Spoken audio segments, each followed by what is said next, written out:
Chapter 14. Instantly, everyone in the clearing was on alert. Jonathan's eyes flew toward the sound. "We have to leave," he said. "Grab your things." "Yes, Captain," Quake said, gesturing to the bandits to gather their things. They didn't hesitate. Immediately, the relaxed mood of the party was replaced with tension. Snow White frowned. But she didn't want them to leave. Why couldn't they stay? Wouldn't it be better if they fought together than if they split up? As if reading her mind, Jonathan shook his head. "I can't let the Queen's soldiers find this place," he said, pointing at the 7. Despite the stern look on Grumpy's face, Snow White could tell he was nervous, and so were the others. "I'm coming with you," Snow White said. "No," Jonathan said firmly. "It's too dangerous. You're the one they're looking for." Jonathan met her gaze and held it. "I'll be back in 2 days," he said, "and together we'll go to the Southern Kingdom and find your father." The word together made Snow White's heart thud against her chest, as did, as did the hope in Jonathan's voice. Perhaps there was reason to believe in more than one dream. Perhaps she could have what her heart desired and give the kingdom back what it needed, a fair and brave ruler. She lifted her hand to her neck, unclasped her necklace, and held it out to Jonathan. She wasn't sure she had the words to express how much his hope meant to her. She did her best. "Here," she said. He gave this to me. Take it for luck." I can't accept," Jonathan said, shaking his head. He moved to push the necklace back toward her palm, and, in doing so, interwove his fingers with hers. They both looked down at their hands, now clasped together. Neither moved away. "I'm not giving it to you," she said. "Just giving you reason to return." She watched as her words hit Jonathan. He looked down at the heart-shaped necklace in his hand, and then back up at her. His face shifted, and a smile lit up his eyes. Slowly, reluctantly, he let go of her hand.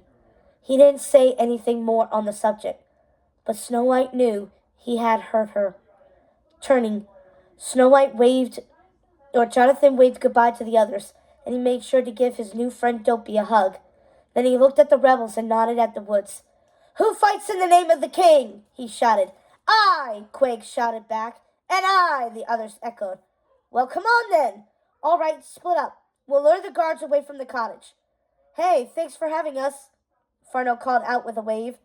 And before Snow White could even lift a hand in response, Jonathan and the others slipped into the woods, calling out to the guards as they went. "Over here!" At the sound of Jonathan's voice, the captain of the guard called out to his men. "This way!" Jonathan knew what he was doing was foolish. He and his men were no match for the Queen's guard, but he wasn't going to lead them to Snow White. She had been trapped for too long already. The idea of her once again being under the rule of the Queen made to feel like she wasn't good enough, and pushed to believe that being kind was a fault, did not sit well with him. True, when he had first met her, he had believed Snow White was as bad as the Queen, vapid, vain, content to live inside the castle walls and outside reality. But Snow White was different. He had seen it from the moment she met his gaze when he was chained up at the castle, and he had known it when she didn't abandon them to the guards. It was evident in every action she took. So even if it meant putting himself at risk, Jonathan would throw himself between the guards and Snow White. He would prove himself more than a thief. Oh, how things had changed. Dashing through the forest, away from the cottage, he muttered to himself, "Well, Jonathan, old boy, you did it." His tone was dry, matter-of-fact, because he had done it.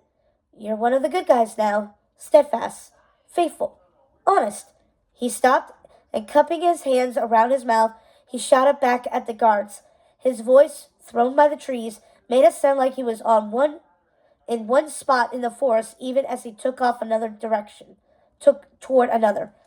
He needed to put more distance between himself and Snow White. He had to keep her safe. The thought made him shake his head and smile at the same time. No more thieving. No more gold. Just good old salt of the earth. Fine, upstanding. Before he could finish the list of his new adjectives, He felt the ground fall away as he swung up into the air. He had been caught in one of his own nets. "Idiot," he muttered. Looking down, he groaned. Two of the Queen's guards peered up at him, clearly pleased as punch. Well, this wasn't good. Below him, one of the guards nodded toward his horse and said something about taking him back to the castle. Nope, this wasn't good at all. It only got worse. After an uncomfortable ride during which he was forced to wrap his arms around a particularly pungent guard, Jonathan found himself back in the throne room. The Queen sat, her eyes cold, her expression even colder. She waited until he had been thrown on his knees in front of her before she spoke. Beside him, the captain of the guard kept a hand on his shoulder, forcing him to stay down. "Where is Snow White?" the Queen asked, tapping her fingernails on the arm of the throne. "Snow who?" Her eyes narrowed as she looked at him. Jonathan tried to keep his own expression blank, but she seemed to see through him, see something he was only just allowing himself to see. "You're protecting her," the Queen finally said, disgusted by the idea that anyone would help that girl. Jonathan didn't say a word.